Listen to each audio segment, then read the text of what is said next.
there's people on the internet who don't like us. Do you consider them enemies? Yes. You do? No, I'm just kidding. What's up, you guys? And welcome back to school. But don't worry, everything is cool. I'm your host, Julyssa. And of course, I am here with the boys, Steve and Brandon. Say what's up, you guys. What's up? And how y'all doing today? Brandon, how you doing? I'm doing pretty good. I'm doing good. It's cool. It's a little hot in here, but it's summer, so we better get used to it. And global warming, am I right, guys? Yeah. Yeah. Chili? No? Lame. Not funny, bro. Not funny? Not funny. But I thought joy is No. persistence. Ew. What? Did I spit? You My bad. I guess I did. He got too I'll excited. zoom in. No. I'll do That's the thing not where we fair. track it. Yeah. Oh, like auto aims? Yeah. Come on, bro. We'll do tracking. You're lucky I don't edit this podcast. Every time you guys pick your nose and like farted, What? or I would add fart sounds.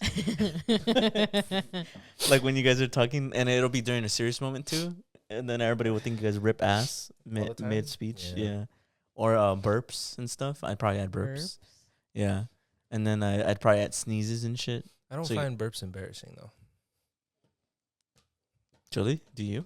Julie says she doesn't shit. Girls don't poop, bro. Yeah, bro. It's true. It's true. It's true. Prove it. Prove it? How do I prove it? You tell me, bro. How do you prove you can't do something? Yeah. It's a good question. That's a comment down below.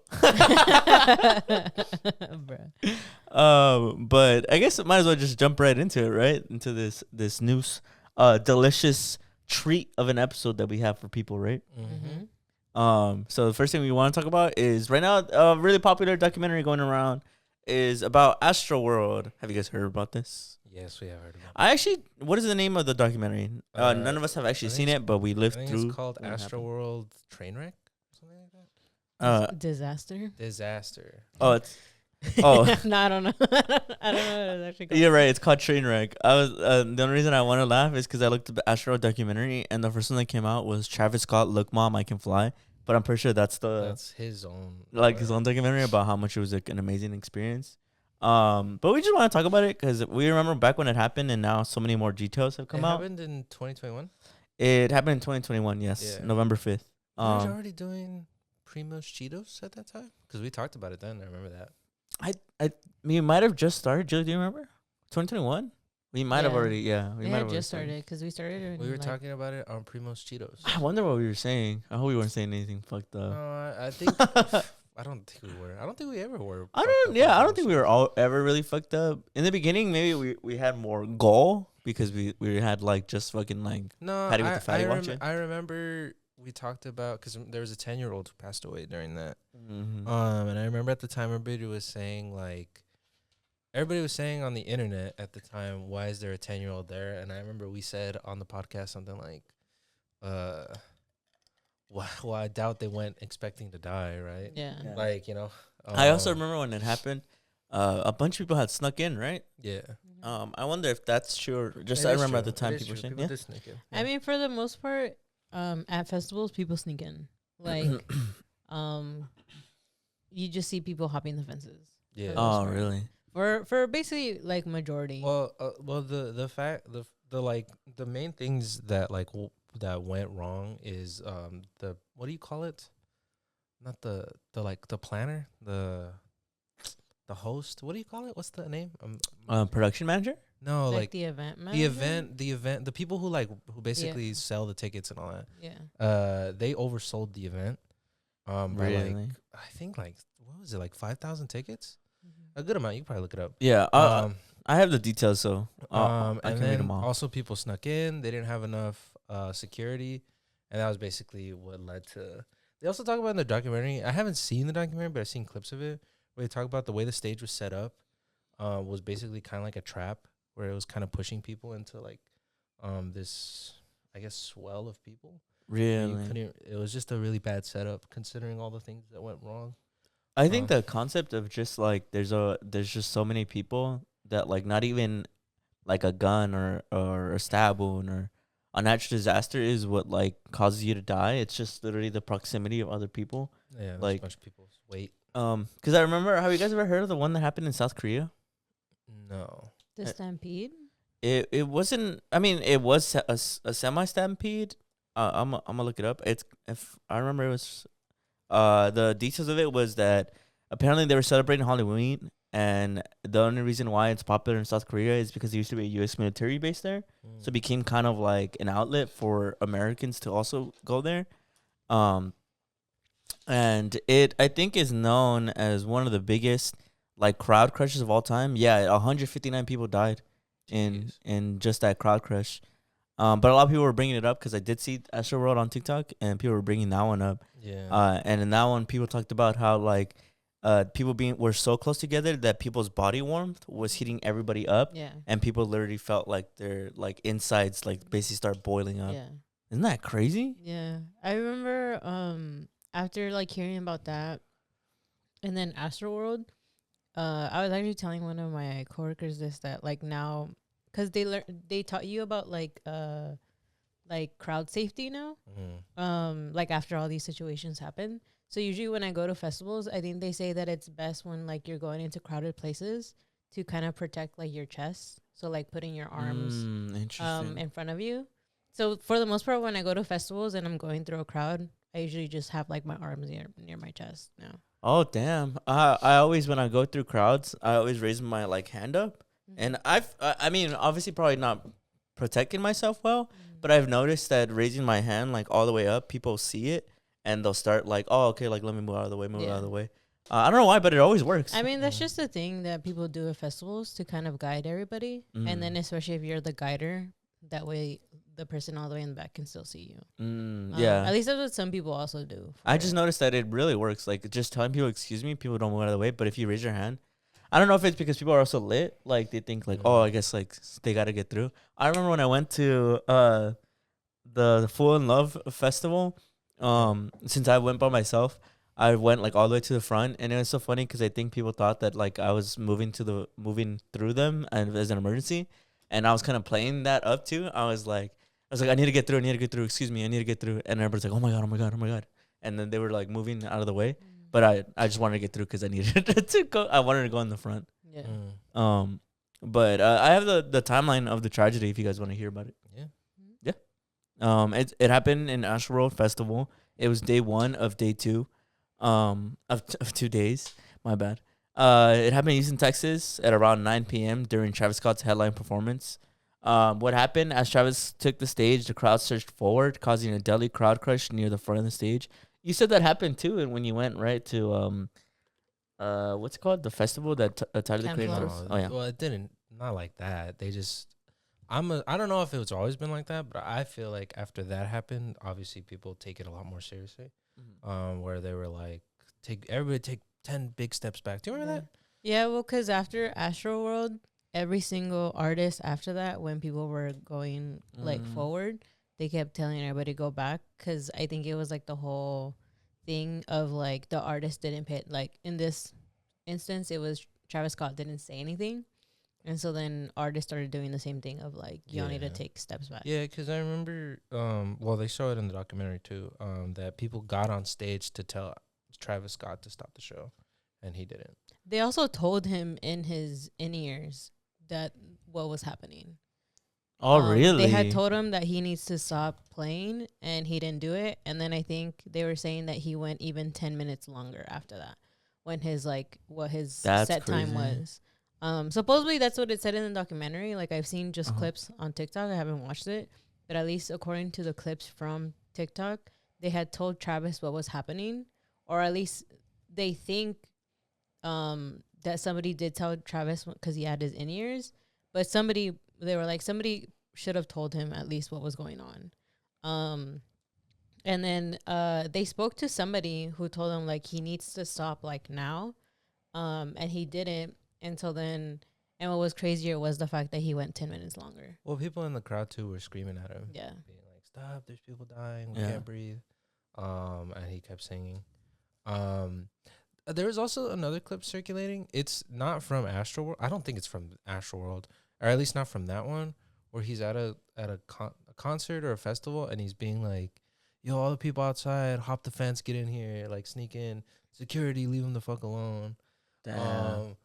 You haven't seen that clip? No. Well, obviously, in like comparatively, it doesn't look very good, right? Because I guess when people bring up Astroworld now, people talk about like the responsibility he had to keep people safe, and then juxtapose that with the old clip of him being like sneak in. Doesn't look very good, right? Yeah. No, true. Because I mean, encouraging people to basically go crazy and start pushing people is like debatable on whether or not it's his fault, you know? Yeah, I guess more details on the case. It says that 10 people died, ranging in age from 9 to 27 years old. Hundreds more were injured, including many who fainted, had difficulty breathing, or were trampled. Some victims included the youngest, which was Ezra Blount, who died after being trampled and placed in a medical-induced coma. Dude, I wonder what that must feel like to be somebody who's part of the crowd and, like, unintentionally and unaware know that you trampled a kid. Well, I was thinking about that because obviously Travis Scott is responsible, and so is the promoter is the word that I was looking for earlier. It was Live Nation. It was Live Nation. I was gonna say Ticketmaster. Ticketmaster 2 oversold it, right? I'll look it up, but let me check it out. So obviously they're all at fault, but I also feel like the people who snuck in, I think they also bear some responsibility. Because I don't know, I find that to be very selfish of those people.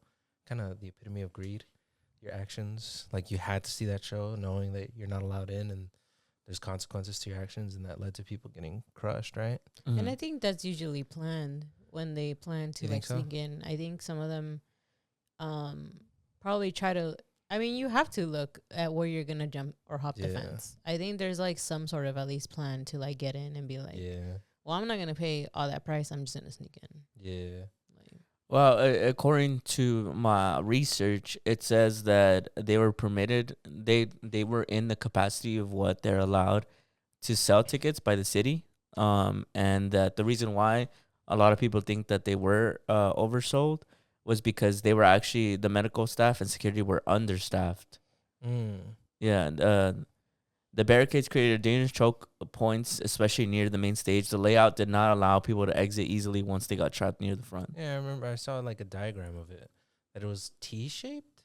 So like people were getting like funneled into like towards the stage.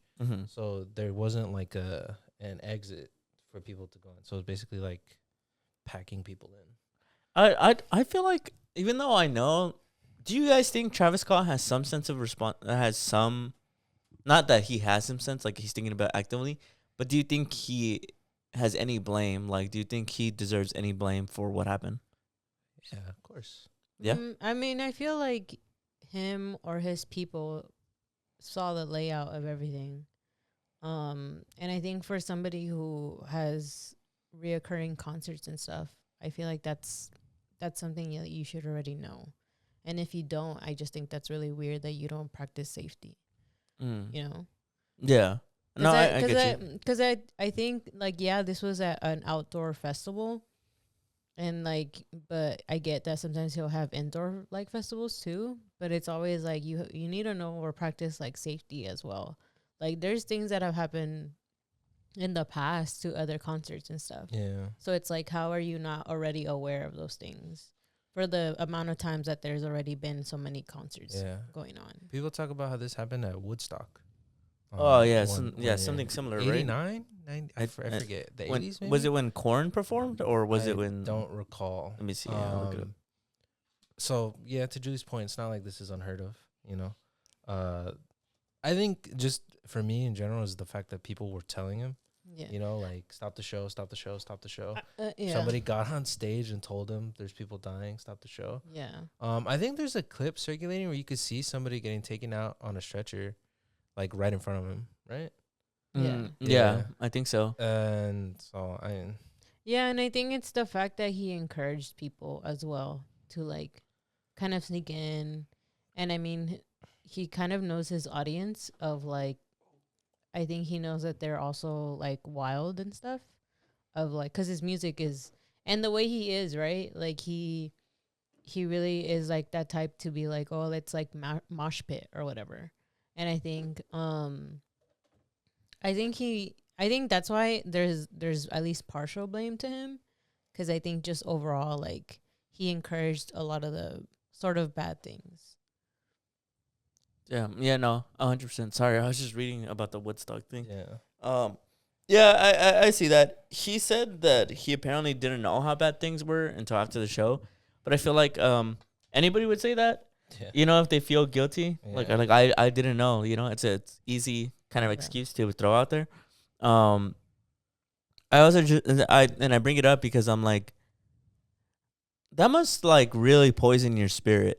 Like if you were someone who is an artist and you knew that people died at your show and you do have at least some capacity of responsibility for why that happened, I feel like that must poison your soul in the sense that I think, I don't know, would you guys be able to live with yourself? I just feel like for him, he doesn't seem like he has any remorse. Like, he doesn't seem like he actually cared about it. Like, he was just like, I didn't know. And that's it. Like, it just seems like it didn't really affect him in any way. Mm-hmm. No, I get you. Because it reminds me of, do you remember Diddy did something like that? Yeah, we talked about it before, where he promoted a party or something in the 90s, and they again oversold the tickets, and the venue that it was at, it was far exceeding the capacity, and the same thing, crowd crush. Yeah, right. Yeah. Yeah, go ahead. Not to say like that's like what caused him to become a terrible person, but I think it weighs heavy on you and your soul where like it's kind of like a can of worms. Yeah. Once like you open them up, it's kind of hard to put back. I think once you've kind of been responsible for hurting like innocent people and you kind of don't take responsibility for it, I think it kind of like pushes you to go further down that path. Yeah. Do you know what I mean? Does that make sense? Sure. Sure. No? No, doesn't. I guess I just think about the lack of responsibility that someone can have when they've intentionally hurt somebody. Well, I guess it wasn't intentional, but unintentionally hurt somebody.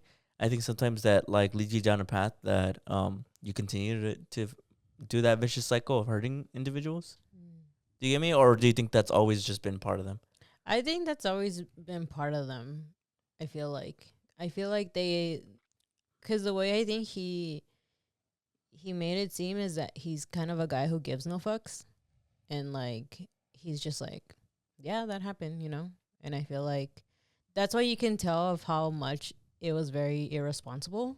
Yeah. Because of the fact of like, he doesn't really care. He just cares that he's selling out and like he's cool, like, and that's about it. At least that's what it's giving off, and that's why to me, I'm just like, I don't think he really learned a lesson through this.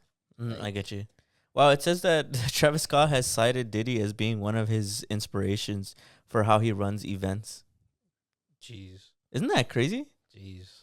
So it was pretty relevant to bring him up, I guess.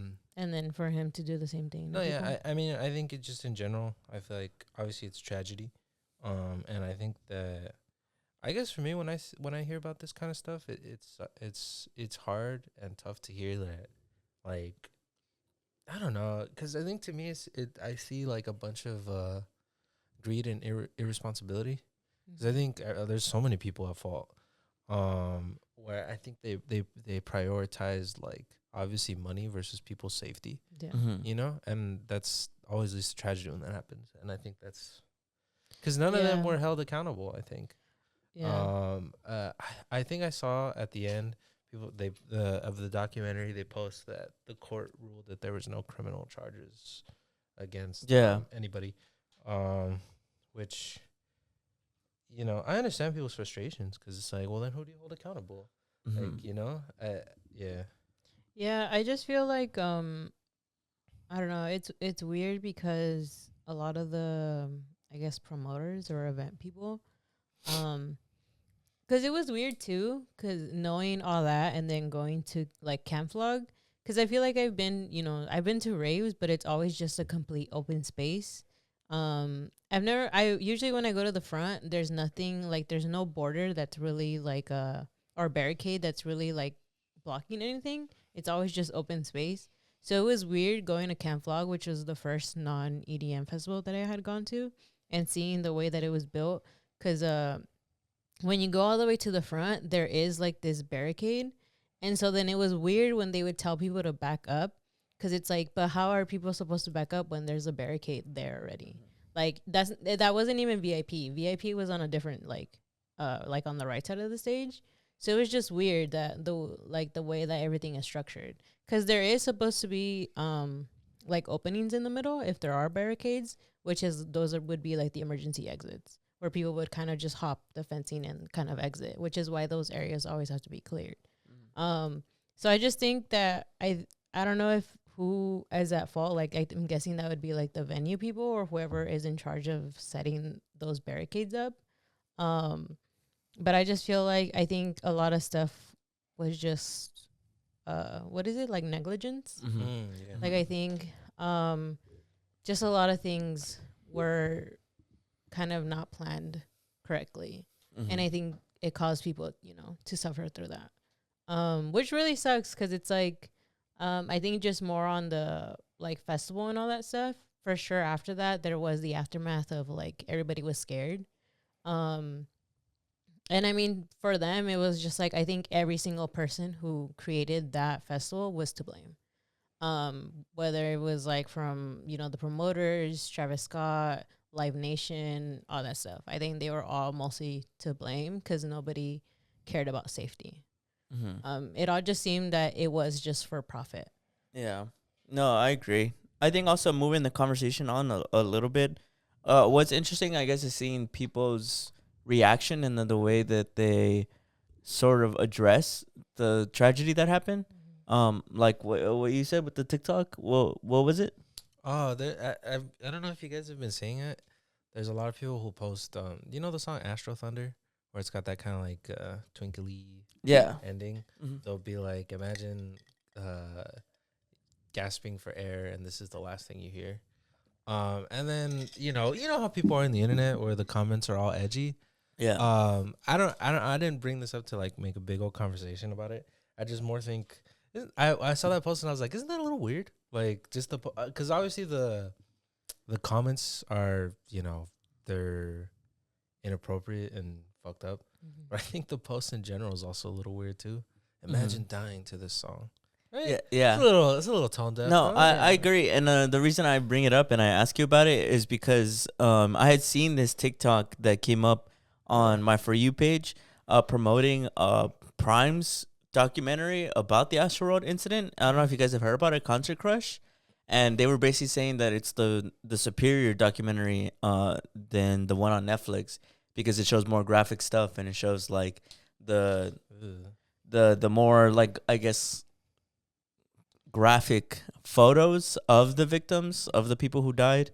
And they were rationalizing, saying that it's more important that they show those pictures because it gets people to take it seriously and like understand the gravity of like what happened and why like Travis Scott is at fault. But in very few comments, I did see something that kind of like lingered in my mind, and I was wondering if you guys would agree to this. There was just comments saying that this is really weird because the video was pretty popular. Like it already had like at least like 100,000 likes, and a lot of the comments were like people were like, yeah, like I saw that documentary and that one's way more graphic. Like they paused on one of the pictures of the kids who got crushed or one of the someone commented saying like it's really weird that you guys are sort of promoting that documentary because it has like more gore. Yeah. Do you really need the graphic, gory details in order to take it seriously? Shouldn't you just already take it seriously because these are basically kids who died at a concert? Well, I you know how I feel about gore, but I think I don't really understand that argument, if you can even call it an argument. When I mean the Netflix one you said is in accordance with the families, right? I think so. I'll fact check it. I guess the way I see it is like that's the respectful and to me more impactful way to go. I don't really understand.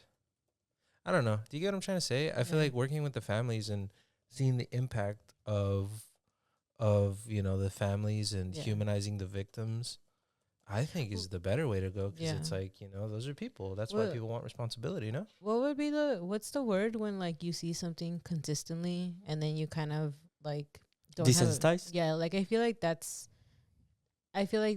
to say that the other one is better because it's gory, I think sometimes some people become a little desensitized to things.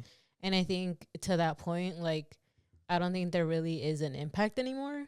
Because a lot of people love, like, because, you know, we've talked about it where people really love, like, the true crime and, like, those, like, serial killer, like, documentaries and stuff. But I feel like, I think seeing pictures of people, sometimes it doesn't really get through to people. And I feel like showing that is also just weird. Because, I mean, there's also just weird people, you know, who kind of, in a way, fetishize those things. And I feel like doing that is just horrible. Especially, like, if, I don't know, like, your family seeing that and kind of getting re-traumatized about it. And, like, seeing how people are having that access to that family member being vulnerable and they didn't consent to that. Yeah. You know? Like, I think that's what's really weird about that. Like, I get it. I understand that they want to make an impact.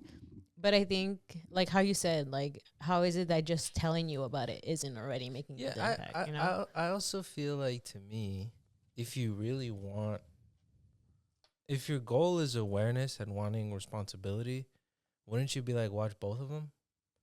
You know? Instead of, no, don't watch that one. Watch my better one. To me, that reeks of, like, buy what I'm selling, not what they're selling. Yeah. And to me, I'm like, if you really cared, you'd be like, no, watch all the information you can. This is a great documentary. This is a good source. This is good, this, and that. But they're obviously not going to do that. Because I feel like, I don't think it's because I feel like you would have to watch both in, like, I would say watch, I guess, or however order. Because I feel like if you do see the more, I guess, gory, right, then you see the Netflix one where you see the families, then you would understand how horrible it is what they're going through. Yeah. But at the same time, I'm kind of like, I think you can already understand that, like, knowing what they went through, where, like, they suffocated, they went through, like, all these things. Like, you can already see that it was such a tragic thing. Also, I just in general find gore in pretty much all cases to be very dehumanizing. I find it to be very dehumanizing. It's just my opinion. I feel like people, especially victims, aren't something to be ogled at, you know? And I feel like when stuff like that is presented, or, like, at least gore in the way that I've been engaged with it, or have seen people engage with it, or they bring it to my attention, it feels a lot more like this spectacle. And I don't really like that at all. I find it just, I don't know, dehumanizing to the victims. Because to me, I'm like, that is a person, man. Like, I haven't heard, I didn't even know there was a Prime version of it. Yeah. And if it's true that there's all this gore or whatever, and that's the case, I don't know. I'm just not really, because the way I see it is like, that's somebody's, like, family, man. That's somebody's brother, daughter, son, father, cousin, you know, best friend. I don't really understand the benefit of showing, you know, that. People, that's what people were bringing up, and it's interesting that you guys brought it up too. Is that, like, the fact that people are considering that the superior documentary because it shows more of the graphic details of the dead bodies, kind of just proves that people are desensitized to like gore and stuff, and they're disguising their gore fetish as an act of righteousness, of like, no, this brings more awareness, and it really shows you the weight of, like, what happened in the concert. And it reminds me of this incident of when, I don't even know if it was an incident, but I've told you about it. I don't know if I've talked about it on the show, maybe because we've been doing it for a while now. But in high school, when I had my history teacher show, like, every class a gore video of the like a little kid getting run over. Yeah. And she kind of used the same rationale of, like, it shows you, like, it makes you really, like, understand the gravity of society when it cares too much about, like, capitalism and making money. See, in that case, like, because you have told me, well, first of all, I think that teacher is a little sick in the head for showing kids. I think they're psycho for that. I think that's weird, and we were sophomores. I really think they should have been punished for that. Yeah. Well, because I'm like, bro, how do you not know that one of the kids could, like, go crazy after that? That's scarring, man. Yeah. I don't know. I think just in general, showing that to people is weird, but to children is so insane to me. Like, she didn't ask your parents or you guys for consent to see that. I think that's really weird. Just like this is what we're doing today. Should I guess. be. I think she should have been punished for that. But to continue, I feel like even in the case that she was showing it, I'm like, she's making it like a spectacle, like, you know, like, oh, look at this thing, this shows that. Or I'm like, I don't really understand what you're trying to achieve by this. You know what I mean? By showing that. Yeah. Right? Does it also go into like, what do they call it? Morbid curiosity, where it's like some people sometimes are curious just to see how gory something can get, or like that kind of stuff. Yeah, but I feel like there's morbid curiosity, which I feel like at certain points is just kind of human nature innately. Like everybody's kind of born with some form of morbid curiosity. Yeah. And then there's obsession and fetishization. Yeah. I think that's where like it becomes something all new. And I guess the way I see it too is like, I feel like, I don't know, maybe you guys can genuinely, I'm not even saying this as like you can genuinely push back. Is the way I see it is like, yeah, I think morbid curiosity exists. And like you said, I think it's probably just, it is human nature, right, to have that. But I think, I guess the way I see it is like, does that make it okay though? Like, just because you have a feeling or an inclination to see or do something, does that immediately make it okay? Do you get what I mean? Yeah. Where I feel like, to me, that feels like a slippery slope where I feel like, yes, I think there's some things, whatever, like you have a morbid curiosity about, you want to learn about or whatever it is. But I don't think that, I still think that means that there's a line that you should be aware of and know about, right? Yeah, I mean, I do understand what you're saying, and I think it falls on the individual to understand boundaries and respect. Because I think it's okay. Like I said, I do think it's innately in human nature. I think humans ponder death because death is the one consistent thing that is always around. Yeah. And the way people kind of become comfortable and rationalize with the idea of one day you will be dead is to just kind of understand it more. And that's where morbid curiosity comes. But like I said, I think it falls on the individual to understand boundaries and respect. Because like, if you're curious about death, stuff like, you know, what happens when you die, like how does the body decompose, or like what are some culturally, what do certain cultures do with death and stuff.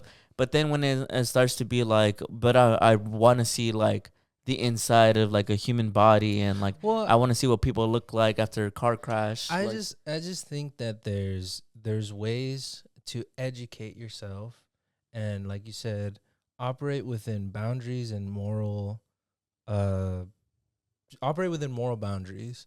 But I feel like there's a difference between that and being like, I want to see this victim get his head blown off. Yeah. You know, to me, I'm like, I don't feel like those two are.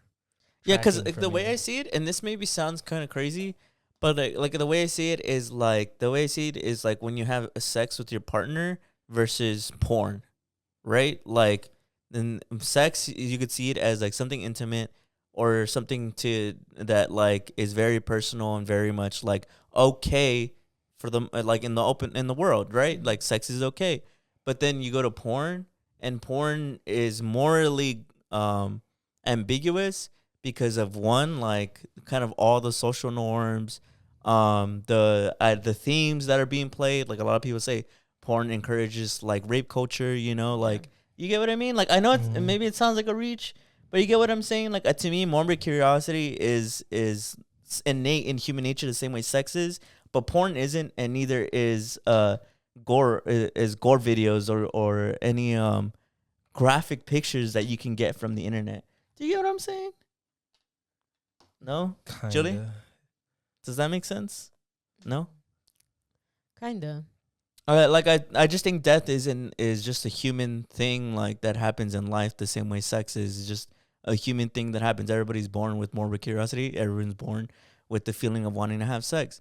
But porn and gore, those are just things that become fetishized. They become obsessions within people that are used for profit and for sadistic reasons. Like, and obviously, like, sex work has evolved over the years where people have become more, I guess, morally open to it. But I guess, like, at least on, like, the way I see it as, like, porn being bad is in terms of, like, what it's done over the years. I think I see the same way as in gore. Like, I think that, like, the relationship, you could have a healthy relationship with sex the same way you could have a healthy relationship with morbid curiosity. But then there's eventually boundaries and lines that you can cross where it starts to become kind of something deeper and sinister. Does that make sense? Am I making my point a little bit more, like, potent? Yeah. Like, I just think that there's nothing wrong inherently with a morbid curiosity.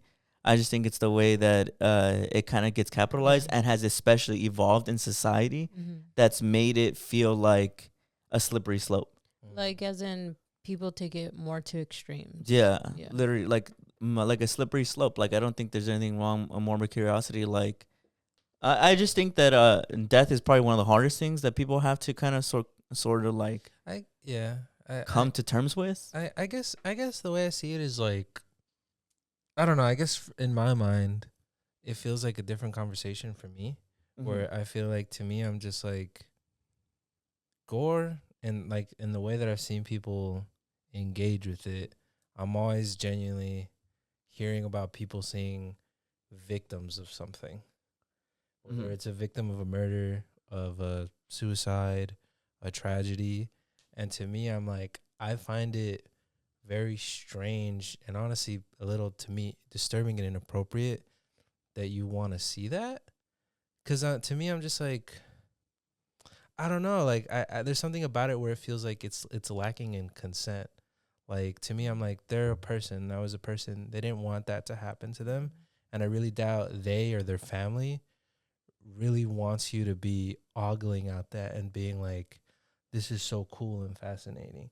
And to me, that feels like a different conversation than a morbid curiosity. I feel like a morbid curiosity to me, in a healthy way or like a natural way, is completely different than that. You know, to me, where it's like, I want to see this victim of this. I feel like a morbid curiosity would be like, well, look up an anatomy book, or look up, you know, or read about it, read up a science book. But I think going out of your way to see victims of a tragedy, to me, feels completely different than. Yeah, like, that's not morbid curiosity. That's like fetish, like a fetish. Well, I feel like, to me, the word curiosity in general too feels different. Like, you're just curious. If you're just curious and say, I wonder what that, or that just pops into your head, I feel like that's whatever's. But I feel like it's different, and it becomes something different than curiosity when you go out of your way to go seek it out and ogle at it. Or like what people say, run the gauntlet, or post it on a subreddit for or people to look at. Best score, or you know, all these things. I feel like that, to me, doesn't feel like curiosity at that point. That just feels like you're just doing it. Do you get what I'm trying to say? Yeah, I do get what you're trying to say. And to me, I'm just like, I don't know. Like, I don't know how to really explain, other than, like, to me, it just feels like decency and morals to understand that that's a person right there, man. Like, that's somebody's mother, son, father, cousin, best friend, brother that you're ogling at. That's not just a thing. That was a person. Why don't you show some respect, and you don't have to ogle at it? Yeah. You know what I mean? Yeah. That's my issue with it. And like that, like the best score, the best, all these things, it's just like, the way I hear about it is almost like a competition. Yeah. Like, can you watch this, or look how cool this is, or this, that. I don't really find that. I feel like it just gives off, because for such a long time, people have been either on purpose or accidentally exposed to gory stuff, that I think it is becoming very desensitized, and that's why people are encouraging it. But in reality, it seems like it's really wrong to do that, because it's very disrespectful to the families who actually went through that. Because, like, I don't know, I feel like if it was somebody that I knew, like, in my own family, like, if it was my brothers, I feel like I wouldn't want people to have that access to, like, seeing, like how I said, like, seeing them at a very vulnerable state that they didn't consent to. Yeah. And I'm just like, I think that's the part where, to me, it's very twisted. Yeah. And, like, if you're encouraging that, it just seems like, I don't know. It sometimes, like, talking about it, it gives me, like, that borderline of, like, when we talk about serial killers, And when they get that like curiosity of like seeing actually like a dead body and it does something to their brain, like I feel like that's what it also does to just regular human beings that are accidentally like, or they do it on purpose. And so that's why to me it's just overall it's just like kind of weird to be encouraging something like that. Yeah. And I guess this falls perfectly into what else I was gonna talk about. So for those of you who listened maybe a couple of weeks back, I went to the Museum of Death in Hollywood, here in LA. So a little background, kind of context. So I had always heard about this museum since I was basically in high school. People that I knew had gone to it, and people had always kind of hyped it up as something like to go see. Like I've even seen it on my TikToks, like like things that they recommend things to do in LA, and like the Museum of Death was always on there. So it was always on my radar, and I always did want to check it out, mainly because I do find myself to be somebody who is morbidly curious, but my sort of perception of the museum was it was going to be like any other museum. In a way, all natural history museums are death museums, right? Because we're looking at dinosaur bones, we're looking at fossils, we're looking at things that used to exist. So I thought that the museum was going to take that route of a more scientific, sort of medical perspective of death, maybe even culturally, like Dia de los Muertos, or like what other cultures in the world do. And to my surprise, that was not at all what the museum was about. And I wouldn't even say to my surprise, to my shock. Anybody who's been there, I really wonder if anybody who's in our audience has been there and maybe will share some of the feelings I felt. After I went, I felt very morally disrupt, kind of morally corrupt in a way. I kind of regret that I had kind of given my money to this museum, and I'll talk about why like in a little bit. But just for context, I just went into it just completely not knowing what I was gonna see, and maybe that's where my like really big emotions and shock is kind of coming from. But a lot of the stuff that's in the museum is very gory, obviously. A lot of it is pictures of people who have been murdered, people who have been in plane crashes, train crashes. There's a severed head of a former serial killer there, like preserved. And I mean, they warn you. I'll give them that to the benefit of the doubt. The main guy at the front desk warned us that the stuff in here is all real and that it is extremely, extremely graphic, telling us that people have fainted while in there. And having gone through it, I totally understand why. By the end of it, my stomach was completely upset, and I low-key started to feel lightheaded. But maybe that was just like me thinking too much in it because he had already told me like placebo or something. What are you gonna say? Do they make you sign anything? The ticket only counts as like your signature. Yeah.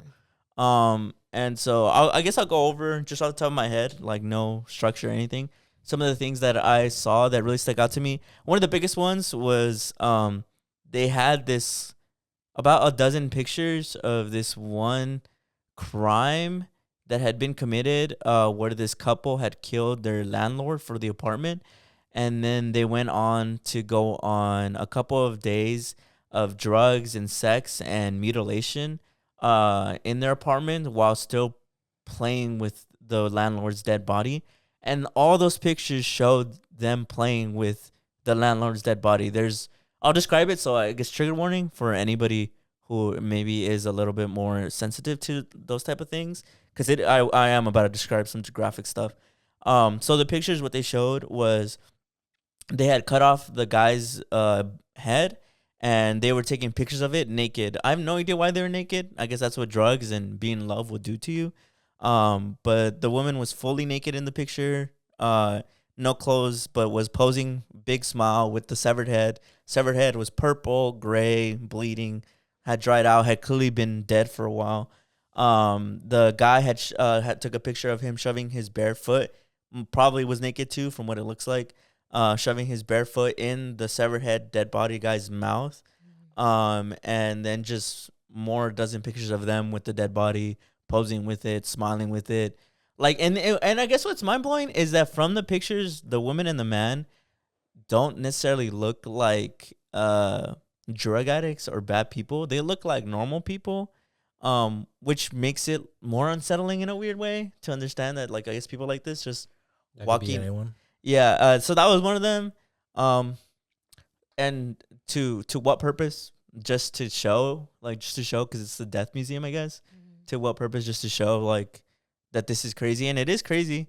And then other stuff that stuck out to me, people's, like, who had blown their brains out from suicide, people who had jumped from tall buildings and, like, had their brains crushed. They had a 9/11 section which just showed pictures of the victims, like, jumping out of the tower. They had this war section, which was, like, my least favorite part, probably the one that, like, still actively from time to time I think about. It was just this picture of this soldier being carried away by other soldiers, and his face had been completely, like, bashed in to where only his eyeballs were left in his skull, and you could see his, like, skull basically, but the rest of his head was preserved and the rest of his body was preserved. But you could see his eyes, like, that were so perfectly preserved. I have no idea why. But they were just eyeballs. Like, no, there was no eyelid, there was no skin to really see. Yeah. Basically the whole face was just a skull with eyeballs. And there was just loads and loads of stuff like that. They had a whole serial killer section where they had binders that you could physically pull out and, like, flip through, where it was letters of the serial killers from, like, Richard Ramirez. What's the name of that clown serial killer? John Wayne Gacy. John Wayne Gacy, Charles Manson, you know, the big ones that you guys have all probably heard about. Like, the real documents, like the real notes that they wrote on there. And I found out after having gone to the museum that the way that they got these were both through auction and then their own personal notes that they had written to the serial killers and then they had responded to and sent them to. Just really weird. Like, feels like not necessarily an educational standpoint, more of an admiration. Yeah. Which is just morally very bad for me. Like, I just, yeah. I don't know if you guys would agree to that. That's really weird. Some other stuff that was there. They had the OJ newspaper. This one was really weird because I didn't think the news would ever do that. I don't know if you guys knew that. Maybe this shows how young I am.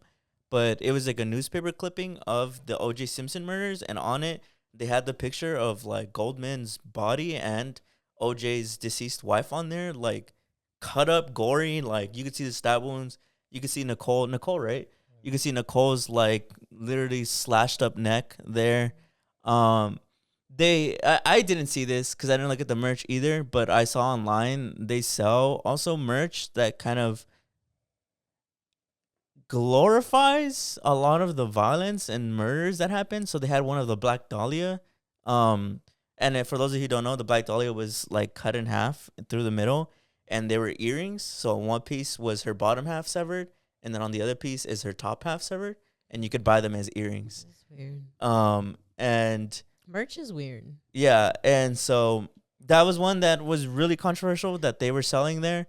And on top of that, there's, like, so much. I almost don't want to explain it because I could tell it is very traumatic and just a lot. Do they actually allow for you to share stuff that's in there? No, they're not allowed to take pictures. They have a strict no phone policy. They say that even if you take out your phone for any reason, they'll kick you out. But that's why, like, but are you allowed to, I guess, talk about it? I didn't see anything that said that I wasn't allowed to not talk about it. I mean, like I said, I looked up a bunch of videos on it after, and people were sharing what they saw and stuff. Yeah. And I find it strange that they control all that, but you can't talk about it. Yeah. Like, I wouldn't be surprised if they had, like you said, like, if that people tried to do that, like, if they had tried to be like, no, you can't talk about it.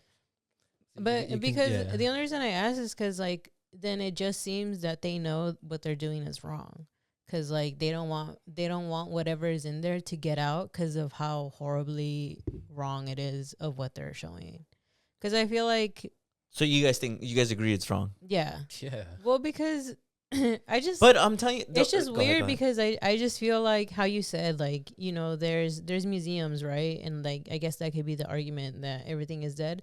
But I feel like the museums are used to be more of, like, science and what used to be here on Earth. Like, there's a little more of a educational thing, and this museum just seems like it's more just like I I don't know. It just seems like it's just it's just like a place where they're just collecting stuff, and like I think they're very, very interested in always knowing about death and gore and serial killers.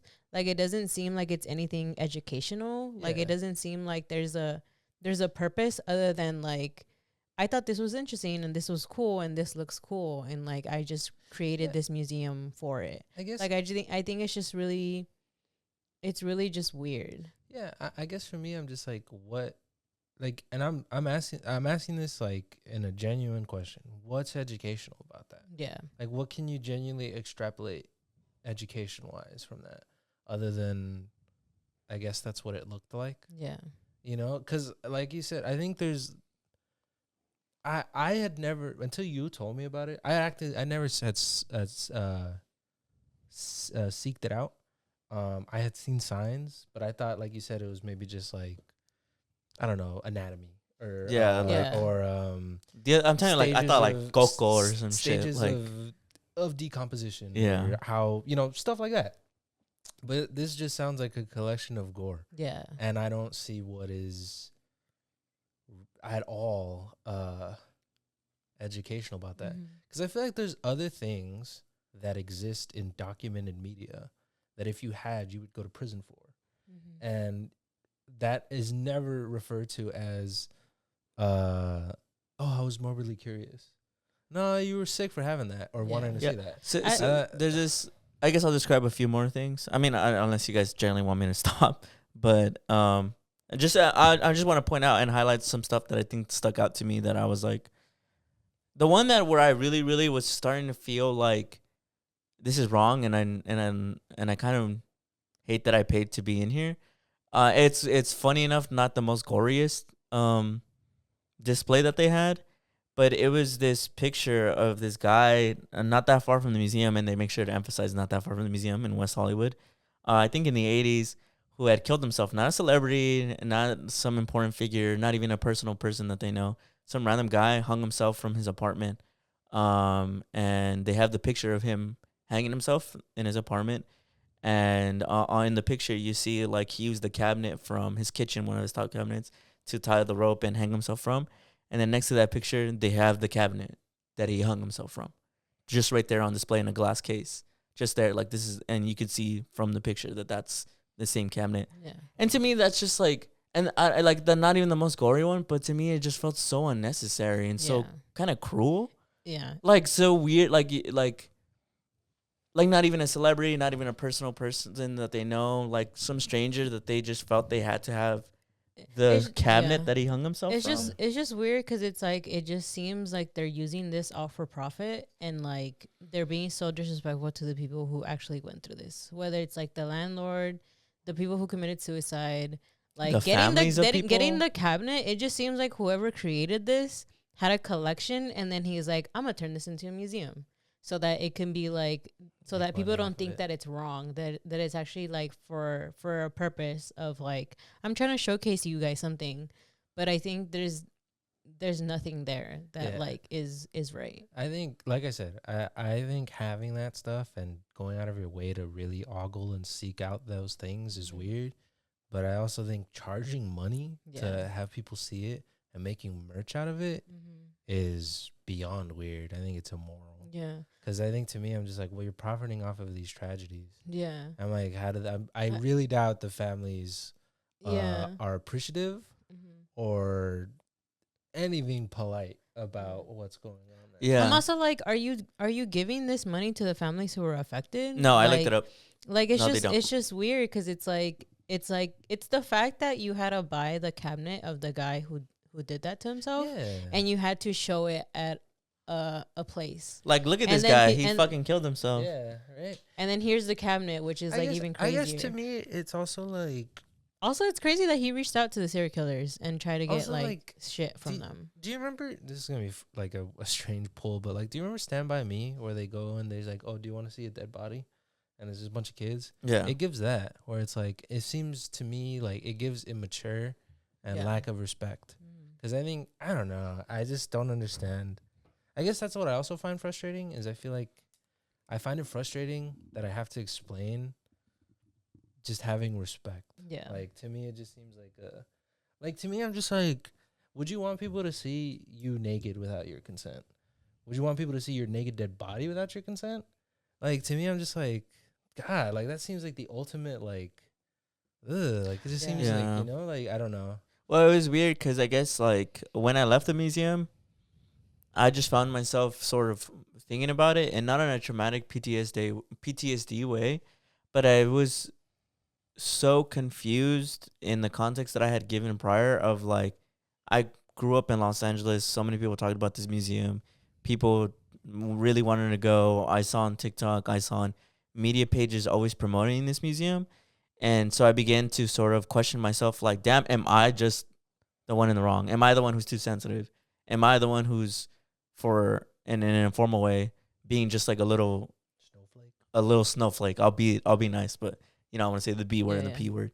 Yeah. But I won't, just because I'm just not gonna say it. But I generally was like, am I the one who's being a little snowflake about it? Dude, I remember not that long ago, we watched like a clip of the news with one of the owners or the curators of the museum, where they talked about how there was a murder on the street and they were there to pick up some of the murder pieces. Yeah. Yeah. So okay. So I'm gonna say it's allegedly because I don't want them to sue me. Allegedly. Yeah. There's this clip going around that they were being interviewed, and on the interview they spoke about how a crime had just been committed near them. They had seen it. I don't know if maybe they had police scanner or citizen. But in Hollywood, some guy had been, I think, stabbed, and they pulled up to the crime scene to collect apparently, and this is allegedly, collect brain matter and blood. And then when they were asked in that same interview where they're talking about the story, like, oh, what did you guys do with it?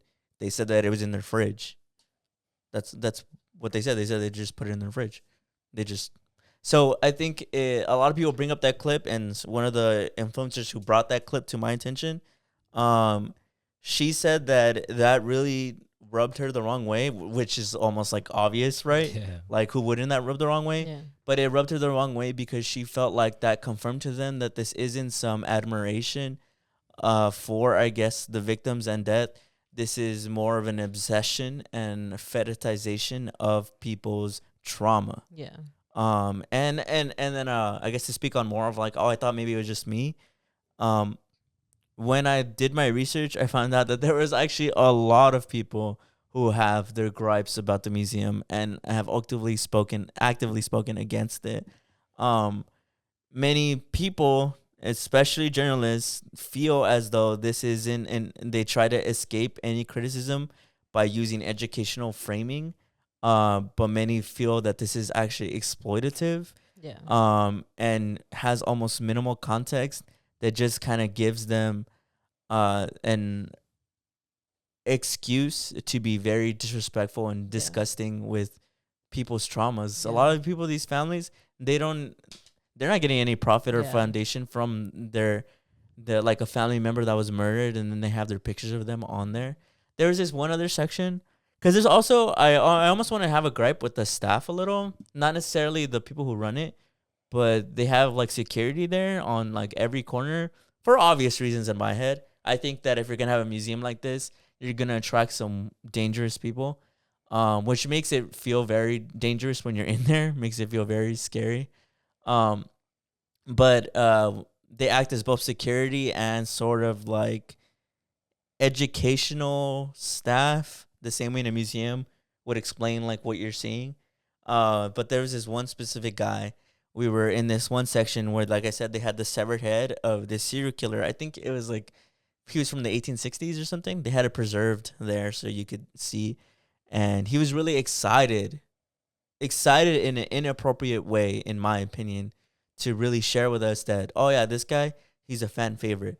He was a really big, like, sick dude. He killed like over 100 women. Like they just couldn't resist him. Kind of like both dehumanizing the victims of the women that were killed, and also showing clear admiration and glorification for the actions of a murderer. Yeah. And like I said, like talking about this makes me feel like I'm being such like a sensitive snowflake about it. But I like what you said, where it's like No, it's kind of shameful that I have to explain that this is just wrong. Yeah. Like, I feel like for anyone else, it's just kind of obvious that this is just wrong. Yeah. And I'm not even bringing up to get it canceled, even though I do feel like a museum like that shouldn't exist. That museum shouldn't exist. I bring it up to kind of like, because I'm just shocked that something like that exists. Like, something like that is like allowed to just be around, and for people to, they go to auctions to buy all this stuff. They had another section. They built an entire room, and they have a glass wall so you can see into the room. They built an entire room, and in the room they have the actual beds, shoes, clothing, and they even put a mannequin in there, obviously covering the face of what's the name of the cult? Heaven's Gate. Heaven's Gate. How they found them in the room when they committed suicide. They have them in there exactly as they were found by the police, and they have a plaque, and like I said, the bodyguard / staff will tell you that everything you're seeing there is real. From the shoes to the pants, to the gloves to the jacket, those are the actual clothes that they wore when they killed themselves. Not like a replica, not like they bought similar clothes.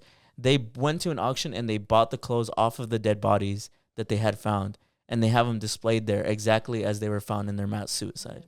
I also think it's crazy that there's auctions. Yeah, right. Yeah, I was just gonna say that. I think that's another ethical dilemma of like, why do they auction that? Why don't they just destroy it? Yeah. Like, you know, like what's so important about, what is it, conserving those things? Like, what's so important about keeping those things when they're evil people? Like, or like some of them are horrible people, or some of them like go to the victims of the family. Like, I just feel like right? I looked it up and they said no. I just feel like that's just so weird and like horrible, and like I feel like a place like this shouldn't exist. I get it if you want to learn, I guess, the history of things, but I think to have that on display and like to be profiting off of this, and it's just so wrong. Like, it's just, this place should not exist. And I think and I don't know, how long has this place been around? I don't know. I'll look it up right now. But I don't know. I just feel like it's weird because it's like, sure, the people who were victims of all this can't consent, but I'm like, did you ask the families if this was okay to display? Like, did you like, I don't know. It's just like so horrible. It opened in 1995, originally in San Diego. But I thought they got run out of San Diego. Yeah, and in 1999, after gaining national attention, especially for attempting to acquire Heaven's Gate memorabilia, which, like I just said, they did, the couple relocated to Hollywood by the end of the year because people were very torn up about it. And in 2000, the Hollywood branch was fully up and running in its current Hollywood Boulevard location. And in 2014, they added the expansion. It's just so weird because it's like, you know how you're talking about the couple who took a picture with the severed head? Mm-hmm. I feel like this couple is giving the same energy. That's funny you say that because I thought the same thing. And like I said, I don't want to be sued for libel or anything. But it definitely gives all the signs of these guys are like ticking time bombs. I think so. What you're saying is in that, I don't know. I guess to me, in my opinion, they're kind of raising a lot of red flags just for me. In my opinion, I just find personally the existence of that kind of thing inappropriate. Yeah. And immoral. Yeah. And that's really it just reminds me of, like, you know how there's always been the debate too with like having series about serial killers, like the ones that currently bro, they're the epitome of romanticizing that shit. And like I think that's like heavily doing that, and there's always been the argument, right? I think when the Jeffrey Dahmer thing happened, like, and they like retell the stories, they show you how everything kind of exactly happened, and all the families spoke out saying that that's wrong because it's like you guys are sort of promoting them, like the families and like the people who were actually murdered in those situations, and how horribly wrong that is because it's like they aren't this like I think the way that the show portrayed them as like being weak and all these things, when in reality like they were just really nice people and they were innocent who fell victim to a serial killer. And I think that's just so wrong now to have something like that. Yeah, because there's nothing that condemns what the Charles Manson or Richard Ramirez or any of the other serial killers that they have in their there's nothing that condemns their actions or the murders that they did, and there's no sort of in memory or in memorabilia of any of the victims. Their pictures are up there. They're mutilated bodies. They're mutilated corpses. In the serial killer section for the Richard Ramirez one, they even have like all the love letters that he got from women and like some of the pictures too of women like half naked there, and they have them on display. Like all the naked pictures that Richard Ramirez got sent. It's also so crazy that they created merch. Like, I think that's insane, and so I feel like disrespectful is not even like a. It doesn't reach to the point of how horrible these people have gotten with everything. Like, I don't know. It's just like, yeah. I just feel like to profit off of innocent people like this, and I feel like it's just so horrible to the fact that like they're not consenting to any of this, and that's how horribly wrong this all completely is. Yeah, it was pretty crazy. Like, I almost don't even know how to wrap my mind around that. That's even legal, but it is apparently. They've said on multiple things that what they do is completely legal because I mean they bought all that stuff. How is it even legal that they were able to like a murder? Well, allegedly, right? The alleged murder or like the alleged thing that they did when somebody was stabbed. Like, how is that correct? Because isn't that messing with like evidence, like or whatever it is? Like, if right, like if that were to actually happen, how is it that you're not messing with evidence? And like that too, like you're buying the actual clothing of these people.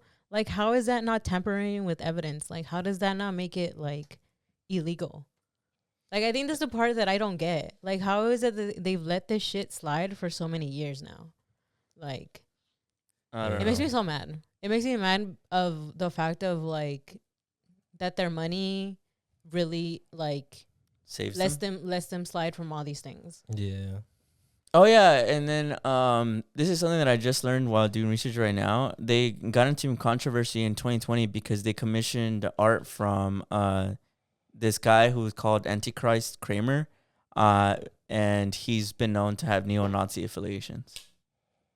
That's strange. They're weird. Well, I guess to me, this is just what it reminds me of is, do you remember American Beauty when the kid's dad has like a Nazi plate? You know how there are people like that who collect like Nazi memorabilia? And I think that's weird because to me, I'm like, what's educational about that? Yeah. And I feel like stuff like that should be destroyed. Yeah. Okay. This is so funny. So apparently when so I looked up just like if they have any controversies with their merch. I already mentioned the Black Dahlia one. Yeah. And then now with that one, the neo-Nazi that they hired to do art for their merch. Apparently they got into another one because they were selling Manson tarot cards, and in one of them, Manson's wearing like swastika. So people got really upset that they're basically selling merch. They're selling swastika merch. Yeah. And this is the statement that they put out apologizing. They said, "We have seized sales of all of their designs. We do not actively support those who wish harm on others." They do not actively support those who wish harm on others, which means that they support people who do cause harm on others but are deceased, like the serial killers. Yeah. Isn't that crazy that they're not even like shy about it? I want to read it one more time. "We have ceased sales of all of their designs. We do not actively support those who wish harm on others." Also, because it feels like they actively do support people who wish harm on others. Because then it adds more to their museum. That's the only reason I laughed, because I was just like, that's kind of funny. Like, that's crazy. Yeah. It's insane. Yeah. Yeah. But for those of you watching at home and maybe have seen like things to do in LA, maybe we're going to make a trip. Do not give your money to that place, bro. And it's crazy that they like, I don't know. I thought it was just like an anatomy of death or an educational viewpoint of death. And I felt very vindicated to go online and see a lot of people actually have gripes with the museum, to find out that they were run out of San Diego for having it there. I like I said, I don't want to promote it getting shut down because I feel like that's where I'll get sued. But I do question how a place like that can even exist. You just find it morally reprehensible. Yeah, I really in do. your opinion. I think the owner should be genuinely ashamed of themselves. This is just basically your review of it, right? Yeah, basically. I mean, if you're a sick fuck and like that shit, I don't even want to say go, bro. Like, I don't know, go to therapy, go to find God or some shit. Yeah. I don't know, do something. Like, it's funny because when I first told Brandon about it, I even had more shit to say. Like, I even had more detail because I was just so, like, almost offended, bro. Almost offended that I felt like I had given my money to these people who feel very evil to me.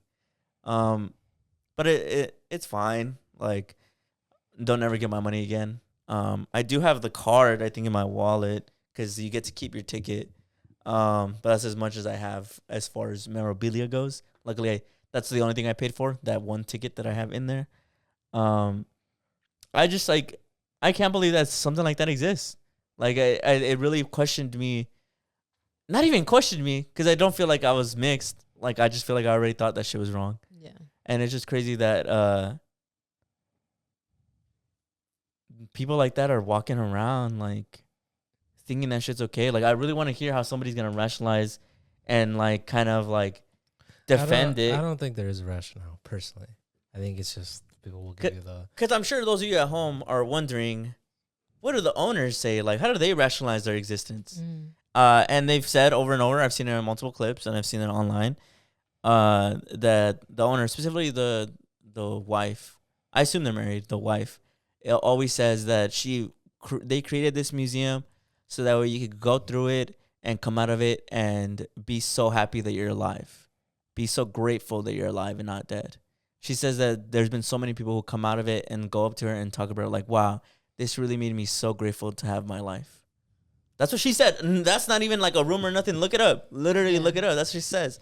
And even right now, when I looked it up, it says that's what the couple uses as rationale. Let me read it straight from the horse's mouth. It says that their mission is to make people happy to be alive. I'm surprised that people haven't come out to say that it made them so traumatized that it made them not want to live anymore. Like, I just think that's insane. Yeah, it's got to be traumatizing. It made me happy to I feel like that's be so outside. Traumatizing. Is this? I feel like it's in the same way of that teacher showing you that gore video. Like, poorly disguised fetish. Yeah. That teacher's so weird for that. On another note, I literally can't believe that happened. That is so weird. Fuck that teacher and fuck that school. Also, like, how did none of the students tell anybody? Did nobody cry? I do remember a lot of students were upset with it, but nothing ever happened. I mean, that teacher only served like less than a year, and then a lot of the teachers didn't like that teacher anyways, even before the gore thing. So either way, we never saw that teacher again.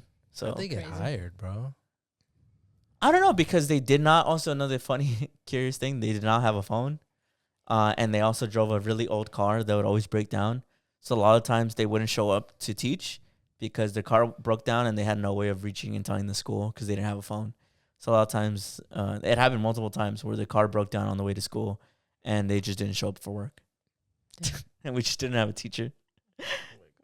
Do you know if they don't show up in 15 minutes, you're legally allowed to leave? I don't think in high school. Probably in college, but not in high school. Wait, can't you legally leave at any time in college? True. True. Legally allowed to leave? True. Is that even a real thing? Because now that you mention that, remember everybody saying that. If the teacher doesn't show up, look it up. I remember hearing that, but in college. But in college, you can legally. I know he's right. Like, I mean, you can legally leave. Yeah, it's you're an adult, no? I remember hearing it in high school. I remember hearing. I would just get up and leave sometimes during class. Yeah.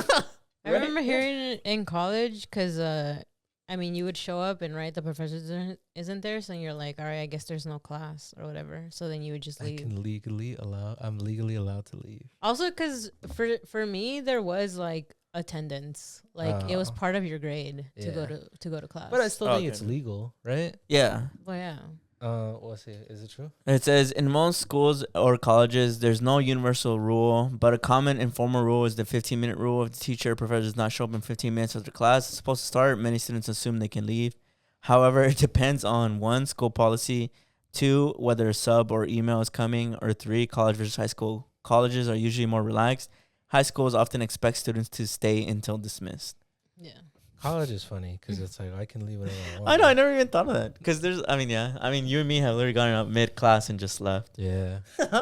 Made loud noises on the way out. I know. You remember that? That's literally all I ever think about. My humiliation ritual? No, it's because we had this one class where I forgot we were gonna do something. We had some plans or something, and We probably just wanted to leave, bro. no, and but they had told us before that the class was gonna be like the first like 20 Split minutes. the 2, right? This first like half is gonna be like a lecture, and the rest is gonna be a movie. And I was like, let's just leave, and because so that would happen a lot where they would have a lecture and then we'd watch a movie, and then people would just leave because they were like, I just watch the movie at home. And the professor was like, if you're gonna leave, that day the professor made an announcement of like, if you're gonna leave during break, because when people are watching a movie, you guys all leave and you make a bunch of noise. I had told Steve, I was like, all right, well, she's basically talking to us like, let's leave at the break. And he was like, nah. I was like, what if it's something important? Like, we gotta watch. I was something? like, bro, trust, it's probably not. Yeah, he was telling me. Because I like, had that professor before, and I was like, it's probably it's some not. bullshit. It's probably some bullshit. And he was like, nah, let's stay at least like 15 minutes to see the movie. 15 minutes in, it was some bullshit. It was some bullshit. So we left, and I went through one door, and Steve went through like the door that was like locked or something. So it made a ton of noise. No, but it was loud, bro. Like, not even a ton of noise, like loud. Like, I'm like basically like a fucking car wreck. Like he It couldn't. was loud. Oh yeah, He couldn't get the door open, so he was like. and I only panicked more, so I just like pushed it even harder, and it only got louder. And then finally, I just went through where Brandon went, and then I left. And then, I was like, well, and then I basically ran out of there. It was very funny. I thought it was. Really It was funny because when she made the announcement, she sounded very upset because a lot of people Yeah. leave during the movie and make a lot of noise. Yeah. And That's crazy. And I was like, I told you, and he made it was so funny because my humiliation ritual. Because I went through one door, it wasn't really that loud. It just It was probably my karma for pointing and laughing at that guy who got got made fun of. made fun of. Yeah. It was probably my karma. Yeah. But that happened before or after that happened, actually. I don't remember. Maybe it was like preemptive karma. Oh, like I earned it before so that way I could use it Yeah, to there point you and go. laugh at him. Yeah. Yeah. That guy was annoying though. And finally the teacher clapped back at him. And I was like, ah. And everybody was like, do you remember that? Yeah. I do remember. But I got my karma. So There you go. all ends well that ends well. All right. So have you guys been seeing the stuff about right now? I guess the trend was people keep posting fashion is political, and then it's for the most part it's like Latinas, and I'm assuming it's more like Mexican women posting themselves doing like the indigenous braids with the ribbons in them. And there's been a lot of, I guess, discussion, think discourse pieces. about why it's wrong. And I guess I'll read this one that I found that I thought was really interesting. The other ones are more like summary, so I can't really read it. But this one, she posted like a like paragraph. So it's her, and then she has like her braids.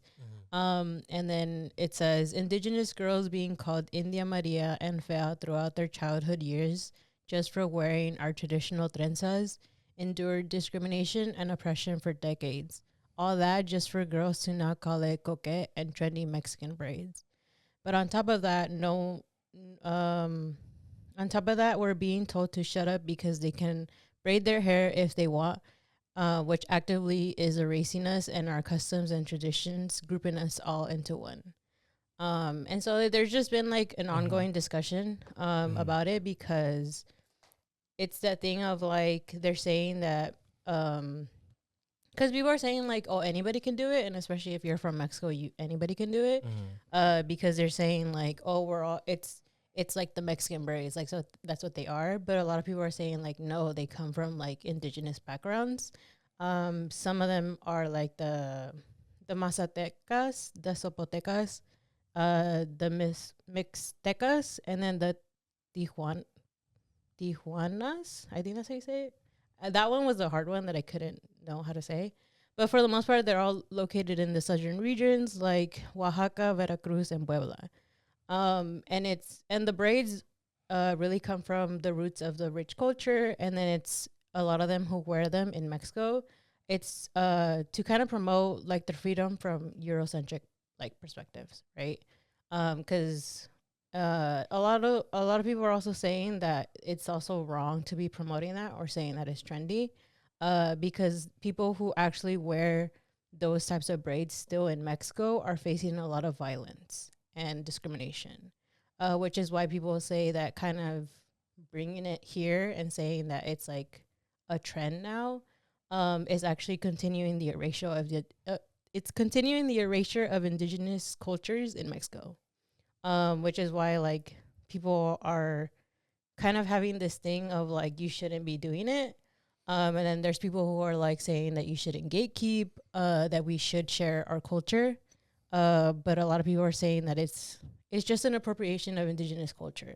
Even though it's a hairstyle, it's still putting indigenous cultures back in Mexico still at risk because it's continuing the erasure and the actual culture and the actual history of why those braids exist. And so then that's what's been going on. And I feel like, at least personally for me, I think it is a little hard to, because I feel like I kind of grew up in seeing that. Like my grandma would do those, and like my mom would do that to me, to my hair when I was younger. And I remember when I was younger and facing like those sort of discriminations and sort of hate from kids being like, "Why are you wearing those braids?" or like being made fun of. And I think to me, I have like this own personal thing because I feel like through that, it really made me go away from that side of me, I guess, because of the fact that I knew that I was being made fun of or seen different. And that's why I'm like, to me, I understand the side of people being like, it's something a lot more sacred than just like making it trendy or making it political or like this sort of statement. And so that's why to me, I'm kind of like, yeah, like I think I agree with to the part of like there's people who still face discrimination back in Mexico through the way that they dress. And I get what they're trying to do, like they're trying to make a statement, right? But I think it's not for everyone, and I think you all should know the history behind it if you are gonna do it, and if you say it's part of your culture, right? But that's what's been going on basically. I don't know if you guys have seen anything about it. It's like few and far in between. I've seen some stuff about it, but not enough to say that I'm educated on the subject. But you saying that, I think, educates me a lot more. Yeah, I felt very educated by you. What, and this is like what do you guys think the value is in gatekeeping cultural things? I wouldn't really consider it gatekeeping. I feel like, to me, from what I'm hearing, and I guess with a lot of things in this same vein, I think to me it's more like protecting and preserving the culture. Because I think that happens a lot where people who aren't from the culture have punched down on it and repressed it for so many years. And then when they deem it, I don't know, profitable or trendy, they'll come in, take it, leave all the educational and cultural aspects behind and claim it as their own. Yeah. And so to me, it's like, I don't really see it as gatekeeping. To me, it feels like, I don't know if this applies to this because, like I said, I haven't heard too much about it. Yeah. But to me, when certain things like that happen, it feels like an additional erasure or like a hijacking. Yeah. Kind of like with, other figures that this happened, like with Elvis, right? Yeah. Where he basically came in, appropriated a lot of black music, and then now, he's the king of rock, and he made rock, and he did this, you know what I mean? Yeah. And lots of stuff like that happens, it happens all the time. And so I see it more as another case of that happening. Yeah, You no, get what I mean? I agree. Yeah, because I think it continues that generational trauma of stealing the same way that the land was stolen, now stealing culture and profiting, and the community itself doesn't at all like profit or gain anything from it. Because I think that's unfair to paint people who are trying to protect and preserve their culture, who have been attacked for it. Yeah. I think it's unfair to paint them as like gatekeeping or they're not sharing or anything like that. You know, I don't think that's fair. Is gatekeeping an inherently negative term? I don't think it's inherently negative, but I think when aimed at them, it's being negative. Oh, the way I get people you. are Like, using it. Gatekeeping is being used as like an like insult. it's kind of like you're saying like you're doing too much, bro. Yeah. Like to me, where it's like I don't think they are. I think there's a long history of why they feel the need and deserve the right to protect their own culture. Yeah. You know what I mean? Because like Julie was talking about, there's a lot of erasure that happens and a lot of people who steal and take credit for it. And I think they want the control to preserve it and express it in the way that they see fit. You know what I mean? No, 100%. Yeah. I guess I just was wondering because to me, that's like the easiest thing to ask is like, I guess what's the value in protecting and preserving? And that's more so where you answered my question is more what I meant. Like what is the value in protecting and preserving that culture specifically for Indigenous people? But you're right. Like, I think it's unfair to kind of see them as like negative for like protecting something that is so embedded in the culture, because it's like it just continues to erase like the cultural impact that they have on society. I mean, the fact that people even want to shows you how big of an impact they have, and they have the right to sort of protect that. Well, because I was just gonna say, because I think to some people it really hits personal, because like how I read the post, like a lot of people who wore those always were attacked, bullied, made fun of, like they were called ugly. Like, I don't know if you guys have also seen because right now the biggest place that gets talked about is Oaxaca, right? Because there's a good majority of indigenous population there. And there was this guy who they asked, like, who do you think is the prettiest, like in the state, right, of Mexico? They're like, who do you think is the prettiest? And I forgot who he said.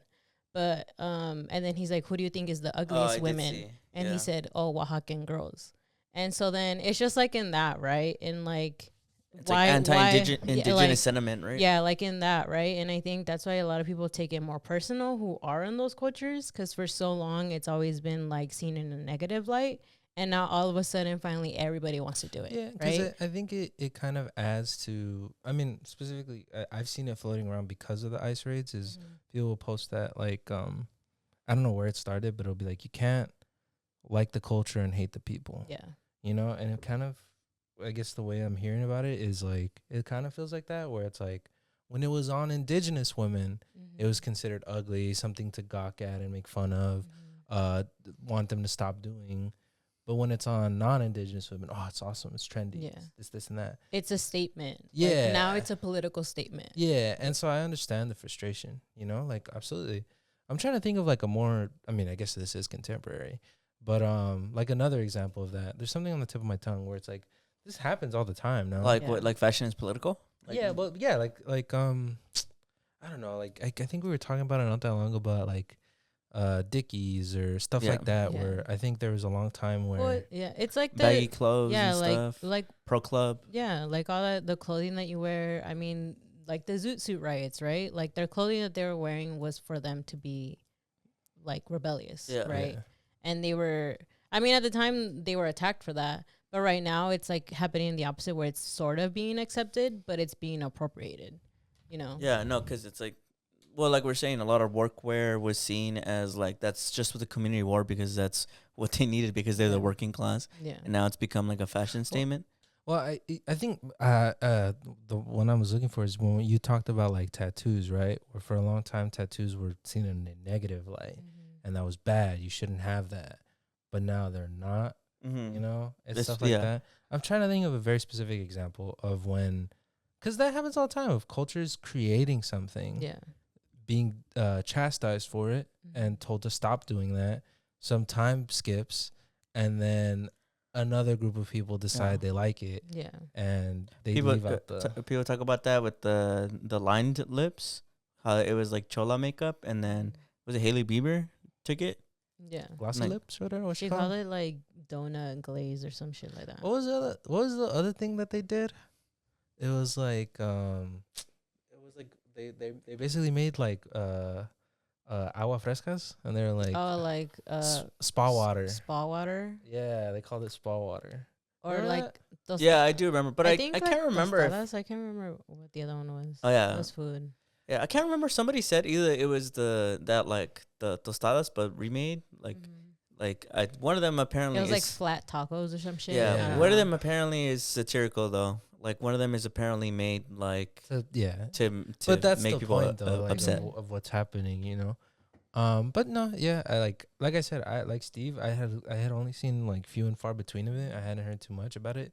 But the way you're describing it, I 100% understand. You know? Yeah, well, because I think a part of me too gets a little offended because it's like, it just seems like some people who are in the culture, like specifically if you're Mexican, right? And they're saying like, that's part of my culture. But it's more part of like the indigenous side, right? And not all Mexicans are indigenous, right? It just seems a little weird to all of a sudden say that that's something that you do. Yeah. Like it's just it just seems like a reach sometimes where and when people post about it, it just seems like you're more just doing it because it's popular right now. Yeah. But if the things that were happening right now, especially like the protests, like the ICE raids, all of that, I don't think you would have ever done that if none of that was happening. Like there's people who grew up doing this. Like there's people who grew up in that lifestyle. Like that's who they are. And all of a sudden you're kind of just doing it. I get you. Seems like it's more just for profit and for the trend than actually being authentic about it. I get you. It's like claiming a culture you don't have any education or real family connection to. Yeah. Because like we've talked about it, being Mexican is a nationality. You could be Mexican and have Asian descent. Yeah. You or could European. be, or of African or European descent. Or you could be Mexican and have indigenous Mexican descent. Yeah. You know, and a lot of people don't understand that. So I think I understand where it comes from to then suddenly just say, yeah, I claim that. And it also seems weird because I think like suddenly bringing up like my indigenous ancestry because somebody told you that you shouldn't wear your braids or at least claim that you are sort of inheriting the braids from being Mexican. I think is really weird and inauthentic because I feel like that's just a rationale looking for any reason to sort of continue to be ignorant. Because I think that claiming indigenous roots, at least in my opinion, especially with the journey we've taken through this show, comes with also advocating for indigenous lives. And it seems counterintuitive to be like, I deserve to wear this because I'm indigenous root. But really, like, it feels like, but you're not listening to indigenous people, so aren't you doing the opposite of advocating for indigenous visibility? Yeah. Yeah, that's a great point. Right? Yeah. Yeah. I think that's why a lot of people are really fighting for them to be like, you can't just make this a trend. Like, it's just very harmful. Like, it's very harmful to the actual community. And it's true. I mean, like, we hear about, what indigenous people go through, the violence that they still continue to get till this day. Like, and I think that's why for me it's just like it hits very personal. Like I think it hits very personal on like people. I don't know, I feel like there's just something about it that just seems so inauthentic when people post about it and like and don't understand like the actual history of it. And I don't know, I feel like it offends me a lot when people just use it for a trend and they don't actually know the real history of anything or I actually advocate for indigenous communities. And I think that's the part. That's my own personal thing. I'm sure that everybody else who has been posting about it has other stuff and other reasonings as to why. But I also can understand why they're kind of against, I guess, this trend, right? Yeah. Like I understand what they're trying to do, right? They're trying to I think people are also doing it to kind of showcase that like we're here, like I'm present, like me and my indigenous culture is present here in the States because I think the trend happened because of all the ICE raids and stuff. And so like understandable in that and what they're trying to do, but I just feel like they also need to understand what sort of harm it can cause to the actual people. 100%.